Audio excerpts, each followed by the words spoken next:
하나 읽고 기도하겠습니다. 여호수아서 오늘 여호수아, 사사기, 룻기 이렇게 세 책의 개요를 공부하는데 여호수아라는 책 1장 1절만 읽고 잠깐 기도하겠습니다. 하나님께서 여호수아의 죄송합니다. 1장 1절이죠. 이제 주의 종 모세가 죽은 뒤에 그렇죠? 주께서 모세의 섬기는 자 눈의 아들 여호수아에게 말씀하여 이르시되 이렇게 해서 여호수아서가 시작이 되죠. 이제 주의 종 모세가 죽은 뒤에 주께서 모세의 섬기는 자 눈의 아들 여호수아에게 말씀하여 이르시되 기도하겠습니다.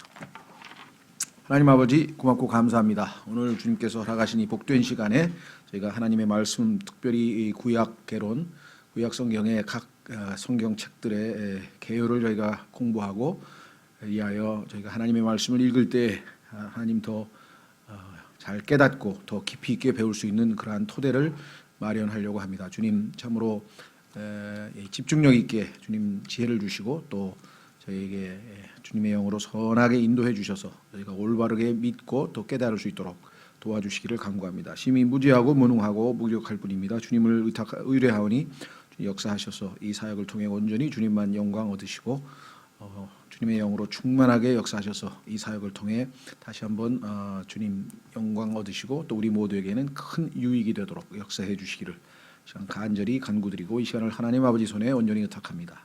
모든 말씀을 우리 주 예수 그리스도 이름으로 기도하옵나이다. 아멘. 지난번에 우리 모세오경이라고 하는 율법서라 그랬죠. 구약 성경 39권, 신약 성경 27권 이렇게 되어 있는데 구약개론이 즉 구약 성경 39권의 각 책 한 권 한 권, 그렇죠? 책 한 권 한 권의 개요. 창세기는 예를 들면 지난번에 얘기했죠. 창조를 담고 있는 창조, 그다음에 타락, 인간의 타락을 담고 있는 시작의 책이다. 모든 것의 시작. 그래서 단어 자체가 창세기가 시작이라 그랬고요.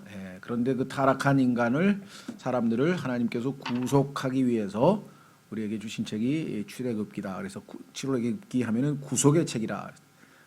그렇죠? 값을 치르고 우리를 사셨다. 구속의 책. 특히 출애굽기에 6월절이라고 하는 그 구속과 관련된 사건이 기록되어 있고, 그다음에 레위기라고 하는 책은 구속받은 백성들이 하나님께 경배하고 하나님을 따르는 그러한 삶, 원칙, 신앙생활의 원칙, 그래서 하나님께 나아가는 법과 하나님과 동행하는 법, 이 두 가지를 우리에게 보여주는 책인데 구약에서는 하나님께서 상당히 복잡하게 제사법을 가르쳐 주셔서 정말 이 주변에 있는 모든 다른 이방 민족들과는 전혀 다른 방식으로 살도록 아주 독특한 백성으로 삼으셨다. 그래서 레위기는 우리 그리스도인들에게 적용되면 우리도 이제 세상적인 모든 생활 방식과 사고 방식을 버리고 하나님의 말씀에 입각해서 영과 진리로 하나님께 경배하고 그 다음에 하나님의 말씀이 우리의 삶에서 역사하시도록 하는 그러한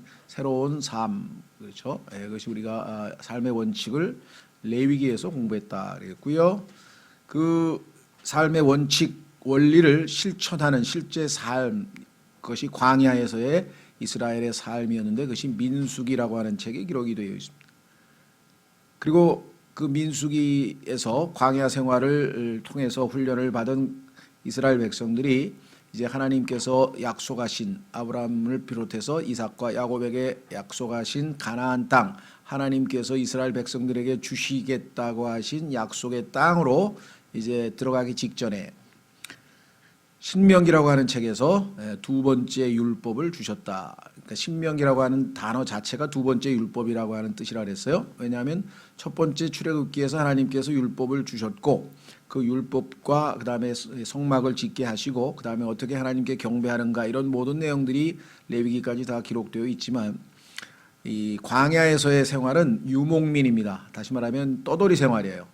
그렇죠? 텐트에서 불기둥과 구름기둥이 이제 항상 낮에는 구름기둥, 밤에는 불기둥으로 하나님이 인도하셨고 그 움직이면 따라서 텐트를 캠핑을 하다가 다시 다 거두어서 이동하고 그 다음에 다시 또 하나님께서 머물라고 하는 곳에서 머물고 이렇게 해서 유목 생활을 약 40년간 했는데 이번에 들어가게 될 가나안 땅은 유목 생활이 아니고 더 이상 방황하는 떠돌이 생활이 아니고 정착하는 생활이고 그렇죠. 정착하는 생활입니다. 그래서 이 새로운 방식의 삶이 전개되기 때문에 거기에 필요한 또 몇 가지 추가 사항, 다양한 몇 가지 규례 이런 것들이 있어요. 그래서 새로운 가나안 땅에서의 새로운 삶을 위한 두 번째 율법. 물론 거기에는 절반 이상은 다 첫 번째 사건, 첫 번째 율법을 주신 것과 구속받은 것에 대해서 하나님께서 일종의 회상, 반복 교육이 절반 이상 들어가 있어요. 그러니까 하나님께서 과거에 너희에게 어떻게 해 주셨는지를 상기하면서 그들에게 다시 회상시키는 그러한 내용이 많고요. 그다음에 새로운 규례들을 좀 첨가해서 신명기라고 하는 책에 기록되어져 있습니다. 예수님께서 마귀에게 그 시험을 당하실 때 마태복음 4장이나 누가복음 4장에서 마귀를 대적하실 때 신명기에 기록되어져 있는 하나님의 말씀을 인용하면서 직접 그 말씀의 검으로 칼로 마귀를 베어내시고 승리하신 것으로 보면 신명기라고 하는 책은 특히나 유대인들에게 있어서는 아주 거의 절대적인 책이라 이렇게 생각하시면 될 것 같고요. 그래서 이제 준비가 완료됐고 이제 모세도 죽고 아론도 죽고 다 세대는 갔죠. 그래서 새로운 리더인 여호수아를 하나님께서 이제 세우셔서 이 여호수아를 통해서 하나님이 약속하신 가나안 땅을 정복하게 되는 그런 내용을 담고 있습니다. 그래서 그 리더인 여호수아라고 하는 사람의 이름을 따서 책 이름도 여호수아서, 여호수아기 이렇게 되어 있죠. 자, 그래서 여호수아는 이제 한마디로 하면은 정복의 책이다 보니까 제목이 이제 승리에서 승리로 이렇게 되어 있습니다.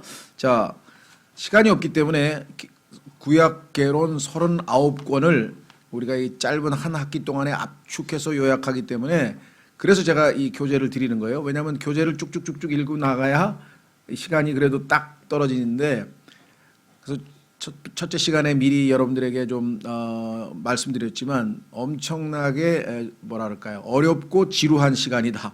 그러니까 구약개론 신약개론은 굉장히 좀 지루하고 왜냐하면 그 여호수아기라고 하는 그 책을 압축해서 이 핵심적인 내용만 딱딱딱 짚고 넘어가다 보니까 일단은 어려워요. 왜? 여호수아를 적어도 한 5번 읽어서 스토리가 쫙 머릿속에 있는 사람은 그래도 괜찮은데 최소 5번 이상 안 읽은 사람은 여호수아 과거에 한번 읽어본 것 같은데 언제 읽었더라 뭐 이렇게 되면은 내용 자체가 쉽지 않아요. 그래서 제가 이 개론 공부를 제대로 하려면 지금 이제 3권이고요. 다음 주에는 사무엘상, 사무엘하인데 미리 읽어와야 돼요. 적어도 스토리를 알고 있어야 여기서 뭔 얘기를 하는지를 알지. 스토리를 모른 채로 공부하는 거는 뭐 그래도 나중에 읽다 보면 아 그때 개론설에서 얘기한 게 이거구나 하고 뭐 한두 개 도움이 될 수는 있겠지만 그래도 제대로 된 성과를 보려면 해당되는 책을 미리 읽어와서 아 그 얘기가 그렇구나 하고 이게 좀 끄덕끄덕 하면서 지나가야지 아니면 그냥 교재 읽다가 끝나버리는 수업이 될 수도 있어요. 그래서 저도 개론이라고 하는 것은 일반적으로는 공부를 거의 안 합니다. 왜냐하면 신학원생이기 때문에 창세기부터 계시록까지 성경 전체에 대한 숲을 알고 전체적인 어떤 체계를 좀 알아야 그래도 우리가 그 성경에 대해서 성경은 이런 책입니다. 구약이 39권이고 신약이 27권인데 구약은 이렇게 해서 창세기부터 시작해서 역사서 율법서 5권이 있고 그다음에 역사서는 여호수아서부터 시작되는데 그것은 이스라엘 역사를 통해서 하나님께서 자신을 계시하시기 때문입니다. 그래서 이스라엘 역사는 처음에 여호수아부터 시작해서 사사기를 거쳐서 이렇게 돼서 결국은 마지막 이렇게 말라기라고 하는 책에서 끝납니다. 그리고 약 400년간의 조심하면 휴식기가 있고 400년 후에 예수님께서 이제 이 땅에 이제 초림하시게 됩니다. 뭐 이렇게 해서 성경 전체에 대한 얘기를 좀 하려면 이 개론을 공부하지 않을 수 없습니다. 그래서 조금 힘드시더라도 일단 교재가 있으니까 한번 공부를 해놓고 여호수아서를 안 읽었다 그럼 집에 가서 다시 한번 읽으면서 여기에 나와 있는 개요를 좀 이렇게 보완해서 좀 공부를 하시면 도움이 되지 않을까 싶습니다. 오늘도 짧은 시간에 그러니까 이 세 가지를 세 책을 압축해야 되기 때문에 핵심적인 내용이 머릿속에 딱 박히면 좋을 것 같아요. 자, 읽어가겠습니다. 여호수아는 노예로서 출생했다가 속박의 집, 이집트죠. 속박의 집, 노예로 있었으니까. 로부터 성취된 이스라엘 백성의 영광스러운 구속을 경험했었다. 그렇습니다. 그리고 그는 또한 광야 생활을 경험했다. 그렇습니다. 그는 모세를 섬겼으며 아까도 우리 모세의 종이라고 성경에 써 있었죠. 마침내 이스라엘 군대를 이끌었다. 리더로 이제 뽑혔습니다. 그는 갈렙과 다른 10명의 정탐꾼들과 함께 약속의 땅을 정탐한 바 있었다. 하나님께서 주시고자 했던 그 가나안 땅에 이제 이스라엘 백성들이 들어가기 위해서 경계선상에 와서 가네스 바네아라고 하는 장소에서 하나님께서 주신 말씀에 따라 이제 건너가면 되는데 이 사람들이 이제 믿음이 약하다 보니까 하나님이 주셨다고 했는데도 불구하고 그래도 한번 정탐꾼을 보내보자. 어떤 땅인지. 그래서 가보니까 진짜 적과 꿀이 흐르는 땅이더라. 하나님 말씀대로 맞구나. 자, 하나님이 우리에게 주신 땅을 우리가 가서 담대하게 점령하자. 왜? 하나님이 우리에게 주셨다고 했으니까 하나님이 우리를 승리케 하실 것이다. 이렇게 척후병으로서, 즉 정탐꾼으로서 척후병으로서의 제대로 된 임무를 수행한 사람은 갈렙과 여호수아 두 사람뿐이었고 나머지 10명은 갔더니 이 성벽은 완전히 초롱성이어서 우리가 공격해봐야 끄떡도 안 할 것 같고 게다가 거기 가니까 거인들도 있고 우리 같이 이런 병력 갖고는 어림도 없다 거기는 하면서 그냥 엉엉 우는 거예요. 왜 하나님께서 저렇게 저 사람들한테 가서 우리 다 전쟁 나가서 죽으라고 하나님이 우리를 보내셨는가? 그러니까 완전한 불신이죠. 하나님 말씀을 하나님이 주시겠다 그랬으면 하나님의 능력을 믿고 가는 건데 이렇게 엉엉 울고 그러고 앉았으니 하나님께서 화가 나셔가지고 그래? 그러면은 너희 불신했기 때문에 내 말 안 믿었기 때문에 좀 훈련을 받아라. 그래서 38년을 속된 말로 이제 군대에서 이렇게 뺑뺑이를 돌리셨는데 38년이나 걸렸어요. 이들이 그 훈련 받는 기간이 어마어마한 거죠. 그러니까 참 우리가 생각할 때 우리 신앙생활도 빨리빨리 순종하면 잘 진척되는데 그렇지 못하는 경우가 있는데요. 그러고 났더니 그런데 단 두 사람 갈렙과 여호수아만 하나님이 주셨는데 우리 지금 공격하십시다 라고 올바른 이거는 good report 올바른 보고를 했고 좋은 보고를 했고 나머지는 아주 백성의 사기를 다 무너뜨리는 우리 다 죽었습니다. 거기 가면 우린 다 죽습니다. 이런 식으로 얘기를 했다. 교회에서도 아마 그런 일이 있을 거예요. 교회에서 무슨 일을 하기로 딱 했는데 그거 안 된다고 또 계속 부정적인 얘기하는 사람도 있고 좀 그럴 수도 있고요. 자, 어쨌거나 계속 읽어가겠습니다. 여호수아는 적과 꿀이 흐르는 땅에 대한 열정적인 보고를 했다. 이제 모세의 권위가 여호수아의 어깨에 놓였으며 그는 이제 이스라엘의 지도자로서 하나님의 백성을 가나안 땅 약속의 땅 가나안의 안식으로 이끌 임무를 맡았다. 여호수아서는 구약 성경에서 전략적 위치를 점하고 있다. 왜냐하면 이 율법서에서 이제 이 역사서로 넘어가는 그러한 이 갈림길에 있고 더더군다나 모세가 죽은 이후에 이제 이스라엘의 역사가 본격적으로 민족으로서의 이스라엘 역사가 시작이 되기 때문에 그렇죠. 이 책은 이스라엘이 약속의 땅을 두고 경계선상에서 밖에서 안으로 들어갈 그 순간에 해당된다. 그렇죠. 이제 가나안 땅 안으로 들어가는 입성하는 겁니다. 거기에는 요단강이 있습니다. 위치적으로 보자면 사도행전에 해당되고 사도행전에서 이제 우리는 서신서로 들어가면서 신약교회에서 정말 본격적인 신앙생활에 관한 이야기가 나오는 것처럼 그런 이 역할을 한다 이거죠. 그리고 영적으로 보자면 에베소서에 해당된다. 그 말은 무엇인가 하니 에베소서라고 하는 책은 하늘에서 천상에서 우리가 바라본 신앙생활의 모습이에요. 그러니까 정말 위치적으로 보자면 이스라엘도 가나안 땅에 가면은 하나님께서 주신 모든 약속이 다 성취돼야 되는데 문제는 거기에서 저절로 성취되는 게 아니라 전쟁, 영적 전쟁을 통해서 승리를 해야 됩니다. 에베소서도 마찬가지 우리가 하나님이 주신 축복들을 가지고 이 땅에서 영적 전쟁을 수행해서 에베소서 6장에 가면은 우리가 승리해야만 이 땅에서 신앙생활을 제대로 할 수 있지 얼마든지 패배당할 수 있죠. 이스라엘 백성도 여러 번 패배했습니다. 신명기에서 이스라엘은 약속의 땅을 바라본다. 반면 여호수아에서 이스라엘은 이 땅을 점령한다. 그렇죠. 준비가 끝났고 신명기에서는 모세가 이스라엘 앞에 믿음의 환상을 제시하는 반면 여호수아에서는 이스라엘이 믿음의 모험으로 인도받는다.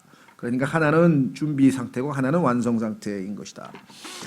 출애굽기 사건은 아마 BC 1440년쯤 일어났었을 것이다. 근데 이 내용은요, 뭐 그렇게 중요한 건 아니기 때문에 역사적인 얘기는 뭐 참조를 하세요. 왜냐하면 실제적으로 정확도가 떨어져요. 왜냐 학자들 간에 좀 견해가 다르기 때문에 여기에 나와 있는 것이 역사적으로 100% 사실이라고 단정을 지을 수가 없어요. 다만 이제 이 책을 쓰신 분은 당시의 역사적 배경이 이렇다. 그래서 이제 이집트의 역사에 어떤 왕이 있었다. 뭐 이런 얘기는 그냥 참조로 하시면 좋을 것 같아요.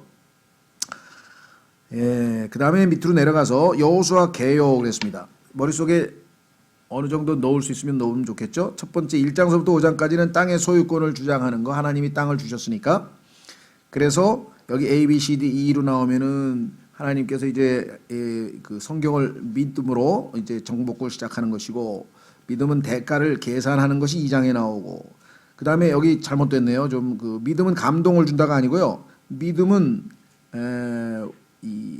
이동인데, 사실 말하면 이스라엘 백성으로 하여금 군대를 동원, 다시 말해서 이제 군대가 하나님의 말씀에 따라 전진하는 거예요. 그죠? 전진을 하게 해준다. 이렇게 좀 고쳤으면 좋겠어요. 전진. 소위 말하면 요단강을 건너서 이제 행군을 하는 거죠. 전쟁하기 위해서. 믿음은 그 위치를 강화시킨다. 그래서 믿음은 값을 치른다. 이거는 이제 여러분들이 한 장 한 장 읽어가면서 전체의 개요를 좀 머릿속에 넣으면 좋고, 아니 전체적으로 다 못하면 그냥 제일 큰 거, 땅의 소유권을 주장한다. 2번 땅을 정복하면다. 실제적으로 이제 정복하는 내용이 나오는데 6장서부터 11장까지. 첫 번째는 여리고에서의 승리는 우리 그리스도인들에게는 세상을 정복하는 것에 해당이 되고요. 그 다음에 두 번째 아이성에서의 패배는 육신을 신뢰하다가, 그렇죠, 죄로 말미암아 패배당했습니다. 그 다음에 세 번째는 그 패배를 잘 극복하고 바르게 신앙생활을 해보려고 했는데 마귀가 와서 또 시험을 했는데 거기에 걸려들었습니다. 이스라엘 백성들은 하나님께서 하신 대로 하지 않고 기도를 안 하고 그 다음에 기브온이라고 하는 그 지역에 있는 사람과 동맹을 맺음으로 결국은 나중에 올무에 걸리게 돼서 고생을 많이 하게 됐는데, 세 가지 내용이 나와 있습니다. 이 페이지에 마귀는 기브온 사람을 통해 동맹을 요구한다. 속았죠. 두 번째, 마귀는 남부 동맹을 통해 이득을 취한다. 마귀는 북부의 위협을 통해 공격해 온다. 이렇게 해서 결국은 영적 전쟁, 우리가 에베소서 6장에서 나와 있는 영적 전쟁처럼 여기도 마귀와의 이 시험에 걸려든 모습을 보여주고요. 그럼에도 불구하고 하나님께서는 궁극적으로 자신의 뜻을 성취해 가시죠. 그래서 결국은 땅을 식민지화된 얘기는 뭐냐면 장악했다 이 말이죠. 그 가나안에 있는 땅을 하나하나 정복해서 완전히 자기 것으로 만들었습니다. 그래서 승리의 노획물을 선언하고 노획물을 이제 나누어, 하나님께서 지파별로 다 나누어 가지라고 했기 때문에 하나님이 주신 땅을 이 지역, 여기서부터 여기까지는 아셀 지파, 여기서부터 여기까지는 단 지파, 여기서부터 여기까지는 유다 지파에서 12지파에게 골고루 분배했다. 그때 그 분배의 원칙들이 여기 자유평등 정의라고 하는 기준에 따라서 했다. 그리고 승리의 노획물을 바치고 노획물을 지켜내는 내용. 그러니까 땅을 정복해서 분배하는 것이 여호수아 전체의 역사서의 내용입니다. 자, 그렇다면 그 중에서 좀 핵심적으로 우리가 주의해야 될 사항만 확인해 보겠습니다. 첫째, 모세가 죽었습니다. 그래서 나의 종 모세는 죽었노라. 모세가 40년간 짊어졌던 그 부담을 광야 생활에서 홀로 남아서 지게 되었을 때 여호수아는 아마 상당한 불안감에 압도되었을 것이다. 그래서 하나님이 나타나셔서 위로를 해주시죠. 이스라엘은 요단 동편에 진을 치고 있었다. 요단강 아직 건너가기 전입니다. 그런데 거인들로 무장한 요새화된 도시들로 이루어진 가나안이 앞에 놓여 있었다. 엄청난 적들이 놓여 있습니다. 이스라엘 민족은 전쟁에 미숙했고 이미 가나안 정복을 앞두고 비겁함을 보인 바 있었다. 앞서서 너무 겁먹어가지고 우리 다 죽는다고 해서 뒤로 뺐었죠. 금방 제가 말씀드린 것처럼. 그러니 다시 한번 이제 두려운 적들 앞에 놓이게 됐는데, 여호수아 1장은 하나님께서 주권적 은혜로 어떻게 여호수아를 개인적으로 격려하셨는지를 보여준다. 하나님이 나타나셔서 격려하시죠. 두려워하지 말라. 주께서는 여호수아에게 신성한 임재를 의미하는 기록된 말씀에 관심을 집중하고 그 신성한 약속의 확실성을 주목하도록 하였다. 여호수아는 용기를 얻고 힘을 얻어 그 약속의 말씀을 믿었다. 이렇게 해서 하나님께서는 자신의 백성을 이끌어갈 리더에게 확실한 확신을 심어 주셨고요. 두 번째 성경에 주목할 인물은 창녀 라합인데요. 이 라합은 나중에 예수 그리스도의 족보에서 중요한 역할을 하는 인물로 등장. 그래서 여호수아에서 등장하는 아주 정말 우리가 주목해야 될 인물 중에 하나죠. 두 정탐꾼이 여리고 안으로 들여다보내졌다. 여리고는 가나안 정복이 성공하려면 제일 먼저 무너뜨려야 할 가나안 최고의 요새였다. 이스라엘은 다시 한번 그 유업을 소유할 때 치르게 될 대가를 계산해 보아야만 한다. 두 정탐꾼은 창녀의 집에서 쉼터를 발견하였고 여리고는 이미 그들의 것이나 다름없음을 알게 되었다. 어떻게 알았는가? 갔더니 벌써 소문이 쫙 퍼져서 하나님께서 당신들을 통해서 정말 출애굽서부터 광야에서 수없이 많은 강국을 다 물리치고 승리해서 정말 당신들의 하나님은 대단하신 분이기 때문에 이제 우리 차례구나, 우리도 다 죽었다 하고 지금 벌벌 떨고 있습니다. 이렇게 얘기를 들으니까 얼마나 기분이 용기백백했겠어요. 아, 하나님께서 벌써 이 사람들이 벌써 겁먹고 있구나. 전쟁에서 4기가 죽으면 끝이에요. 이스라엘은 지금 막 소문만 들어도 지금 이 사람들이 이제 주눅이 들어가지고 다 지금 위축돼 있죠. 하나님에 대한 두려움이 그 백성 위에 임해 있었고 라합은 자신도 이미 이스라엘의 하나님에 대해 절반의 신자가 되어 있었다. 라합은 정탐꾼에 대한 그녀의 친절과 하나님에 대한 믿음으로 여리고 정복 시 살아남게 된다. 그래서 아합이 초대한 자기 집에 부른 아합의 집안 사람 빼고는 나머지는 모조리 다 멸망당하게 됐죠. 스토리를 알고 있다는 전자에 지금 얘기하는 겁니다. 다 대부분 혹시라도 안 읽은 분들은 다음 주부터는 이게 미리 안 읽어오시면 내용을 모르면 어려워요. 자, 그 다음에 중요한 거는 후일 그녀는 유다 가문으로 시집을 갔죠. 그래서 그 하나님의 은혜로 다윗과 그리스도의 선조가 되었다. 그래서 마태복음에 보면은 예수 그리스도의 족보에 몇 사람의 여인이 등장하는데 그 여인 중에 하나가 이 라합이라고 하는 여인이 등장합니다. 정말 흑수저 중에 흑수저죠. 이 사람의 도덕적인 문제를 떠나서 하여간 이 창녀라고 하는 신분 자체가 정말 이 사회적으로는 그런 여인이지만 하나님에 대한 믿음에서 그의 인생이 터닝 포인트가 왔었고 그 이후에 그가 얼마나 신실하게 믿음을 유지했는지 예수 그리스도의 족보에까지 들어갈 수 있기 때문에 이 땅에서 자기가 태어난 그 인생이 아무리 형편없어도 하나님만 믿으면 얼마든지 역전은 될 수 있습니다. 아마 그 6.25 때 버려진 여인의 어떤 그 간증집이 아마 은혜의 하나님의 은혜인가 그런 책에서 보면은 그 아주 이 정말 밑바닥에서 어떻게 하나님께서 그렇게 귀히 쓰임을 받게 됐는지 그런 간증들이 한두 개가 아니겠습니다만은 그 책이 나와 있어요. 자, 믿음으로 요단을 건넌 이스라엘은 약속의 땅에서의 첫 번째 승리를 향해 행진한다. 요단강은 죽음을 상징한다. 그렇습니다. 예수 그리스도의 죽음과 부활을 상징하는 거죠. 물속에 들어가서 죽었다가 다시 살아났어요.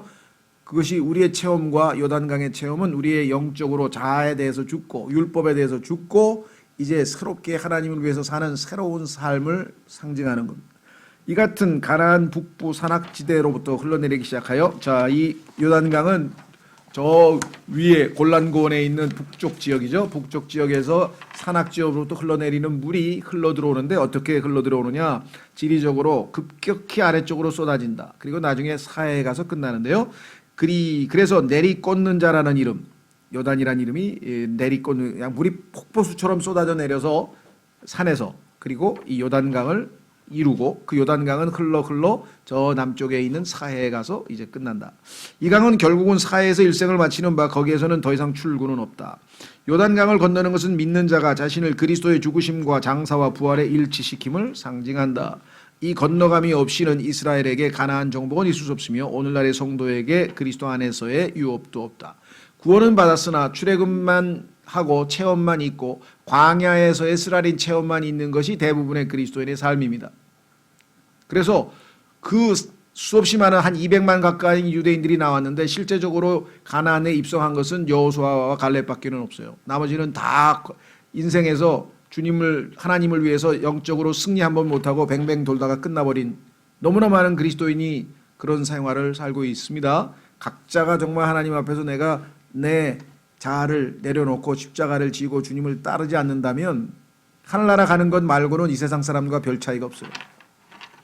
길갈이라는 지역은 왜 중요한가? 요단을 건넜을 때 세워진 기념비들은 미래의 세대들로 이 사건을 기억하도록 함에 있다. 기적이죠? 요단 강물이 갑자기 멈춰 섰어요.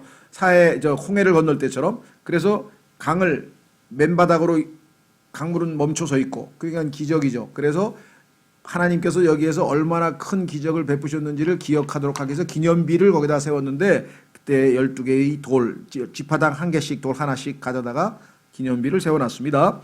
광야 시절은 끝났고 만나 역시 멈추었습니다. 광야 시절에 하나님께서 하늘에서 내려주신 만나라고 하는 음식이 있었죠.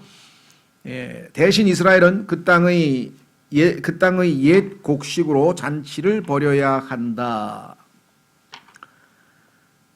그 땅의 옛 곡식, 드디어 이제 만나가 아닌 실제 곡식을 먹게 됩니다. 그도 오랫동안 소리했던 할례는 엄격히 요구되었으니 이는 여호와 하나님과 이스라엘 사이의 언약 관계를 상징하는 것이기 때문이다. 할례라고 하는 것은 육신을 베어버리는 거니까 육신을 신뢰하지 아니하고 성령을 쫓아 사는 그리스도인의 삶을 상징하는데, 이것이 광야 생활에서는 소홀히 됐었습니다. 그러나 이때부터는 엄격하게 요구됐다. 우리 그리스도인들에게는 육신을 베어냄을 뜻하며 하나님께 그 어떤 승리라도 돌려드리려면 반드시 중요한 체험이라고 할 수 있다. 이스라엘은 유월절을 지켜야 했으며 여호수아는 구원을 항상 기억하고 있어야 되죠. 히브리서에서 구원을 소홀히 하는 자들이 어떻게 나중에 하나님 앞에 참 부끄러움을 당하는지에 대한 기록이 나와 있습니다. 구원은 받았는데 그 구원을 소홀히 하고 우리가 신앙생활을 한다면 제대로 된 신앙생활을 할 수가 없다. 이스라엘은 유월절을 지켜야 했으며 여호수아는 주의 군대 대장에게 칼을 내려놓아야 했다. 이제 온전히 믿음으로 살아야죠. 이 자발적 믿음의 결단으로 약속의 땅과 승리가 보장되었다. 자, 그렇다면 실제적인 땅의 정복은 두 가지로 나누어지는데요. 중앙 정복과 남부 정복, 그 다음에 북부 정복. 그러니까 이 가나안 땅이 북부의 갈릴리 지역과 중앙에 예루살렘이 있는 유대 지역과 밑으로 남쪽에 있는 이 지역이 있는데, 이 세 지역을 하나님께서 어떻게 공격을 해서 평정을 하셨는지 그 역사 기록이 나와 있어요. 아마 이런 역사 기록을 좋아하시는 분들은 뭐 재밌게 읽을 텐데, 또 이런 거 별로 안 좋아하시는 분들은 지명서부터가 엄청 복잡해요. 막 여기 가서 전쟁을 해가지고 이렇게 이겼고, 또 여기 가서 또 누구를 만나서 누구 왕을 쳤고, 막 그런 얘기가 계속 나오다 보니까 웬만한 인내심을 가지고 읽지 않으면 쉽지 않은 책들입니다. 그러나 실제로 있었던 사건이기 때문에 하나님께서 기록해 놓으셨어요. 자, 여호수아는 여리고와 아이를 공격함으로써 가나안의 중앙을 가로질러 쐐기를 받고 북쪽과 남쪽을 갈라서 양쪽을 쫙 쪼개놨으니까 적들이 연합하기가 쉽지 않았겠죠. 하나님의 전략인 것 같습니다. 이로써 북부와 남부는 동맹 체결이 불가능해졌다. 승리의 비결은 믿음, 용기, 그리고 순종이었다. 여리고는 이스라엘의 순종으로 쉽게 함락되었으나 아이성의 정복은 진영 안의 죄와, 이 죄를 지은 사람이 유명한 아칸이라고 하는 사람이죠. 탐욕으로 말미암아 바벨론지에 금덩어리 하나 하고 옷을 챙겨가지고 땅속에 딱 몰래 묻어가지고 그 죄가 발각이 됐던 자, 여호수아 자신의 육신적 논리에 대한 신뢰로 방해를 받게 된다. 그래서 가나안 땅에 가서 첫 번째 승리와 첫 번째 실패가 바로 이 여리고와 아이. 그래서 여리고와 아이를 잘 비교해야 돼요. 어떻게 여리고에서는 승리했으며 어떻게 아이에서는 실패했는가. 우리 신앙생활도 마찬가지죠. 어느 때 실패하고 어느 때 승리하는가. 아간의 이야기는 아까 그 죄를 지은 자가 아간이라 그랬어요. 믿는 자들 간의 진실한 교제가 얼마나 중요하며 한 사람의 죄가 하나님의 백성 전체의 승리를 막을 수 있음을 보여줍니다. 교회가 망가지는 것은 한 사람의 숨은 죄가 교회를 망가뜨리는 것이고요. 이스라엘 백성도 마찬가지. 아이를 굴복시킨 후 여호수아는 심각한 실수를 저질렀다. 그는 기브온 사람들과 동맹을 체결했다. 물론 기브온 사람들이 속이어서 왔죠. 자기들도 다 멸망당할까 봐 우리는 저 멀리서 왔다고 하면서 속임수를 했지만 실제적으로 그들을 하나님께 기도하고 묻고 동맹을 체결해도 되는지 이와 같은 영적인 과정에 있어서의 실패로 말미암아 기도도 안 하고 마음대로 결정을 했기 때문에 문제가 생긴 겁니다. 그는 1장 8절의 금지 명령과 신명기 7장 1, 2절의 경고를 잊었던 것이다. 교활한 기브온 사람들은 여호수아가 기도하지 않고 자신을 신뢰한 때문에 이스라엘과 여호수아를 속일 수 있었다. 우리도 신앙생활에서의 실패는 기도하고 결정해야 되는데 기도도 안 하고 막 결정해야 돼. 저 남자 마음에 들어, 빨리 사귀어야지. 기도해봐야죠. 하나님이 정말 허락하신 남자인지. 그렇죠.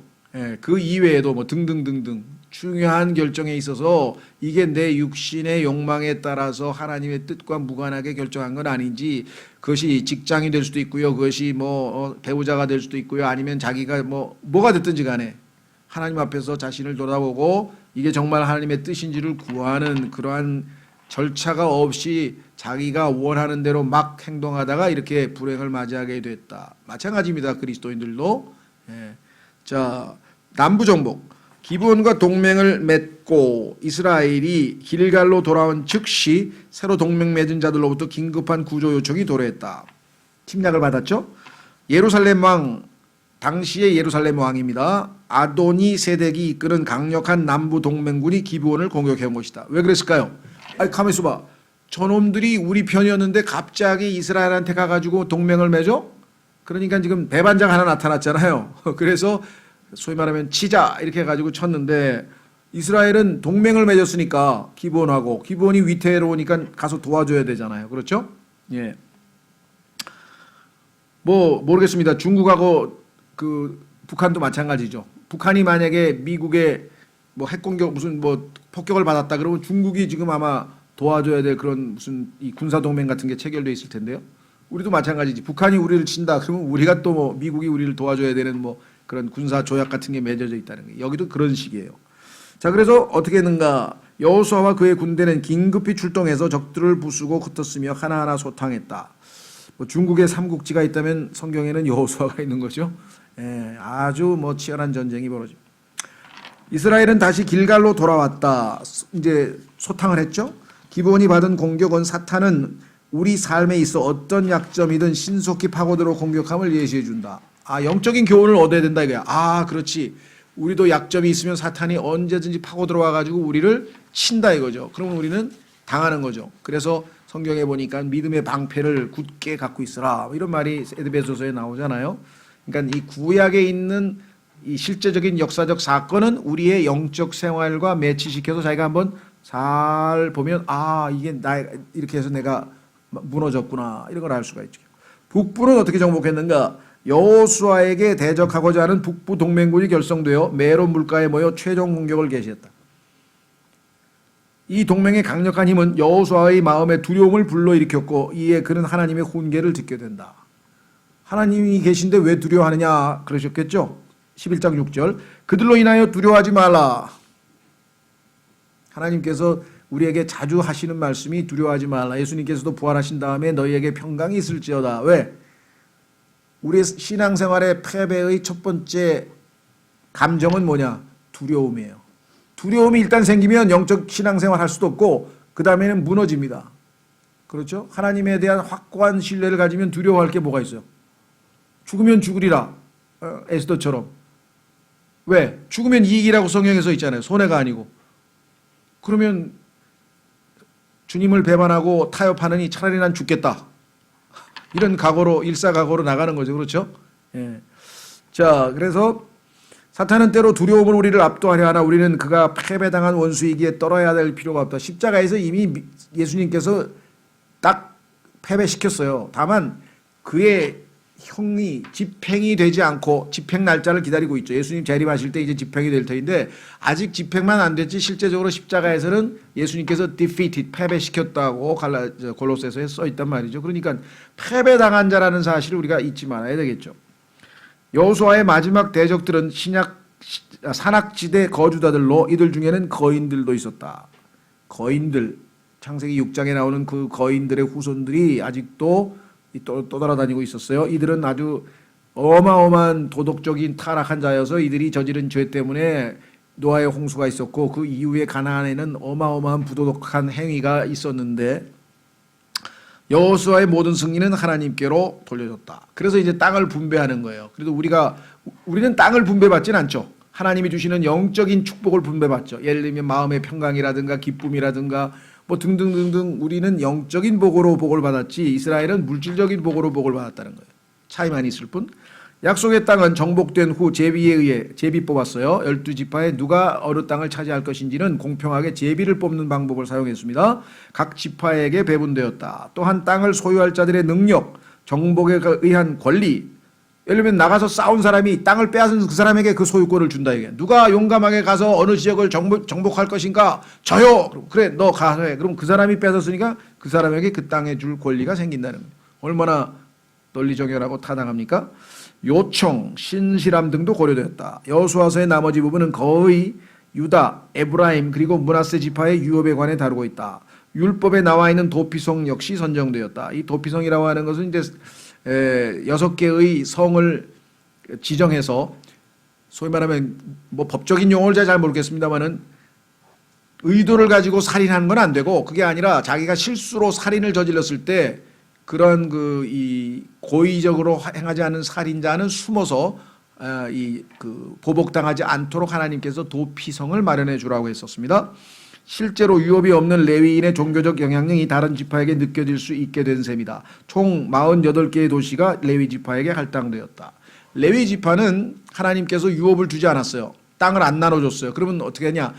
다른 지파들에 가서 도와주는 거야. 다른 지파들에게 가서 영적인 삶의 중심이 되어주는 거야. 이게 하나님을 섬기는 제사장 지파니까 그 종교적인 즉 하나님을 찾는데 이 레위 지파들이 도움을 주는 역할을 했는데 48개의 성읍이 배정되었다.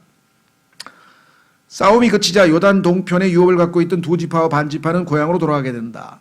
자, 처음에 12지파 전부 하나님께서는 가나안 땅 요단강 서쪽에 유업을 주려고 했는데 두 지파하고 그다음에 므낫세의 절반, 반 지파라 그러죠. 그래서 므낫세 지파의 절반, 요 두 지파 반은 우리는 요단강 동쪽에 너무나 초원이 아름답고 그래서 우리는 이 가축을 쳐야 되기 때문에 거기에다가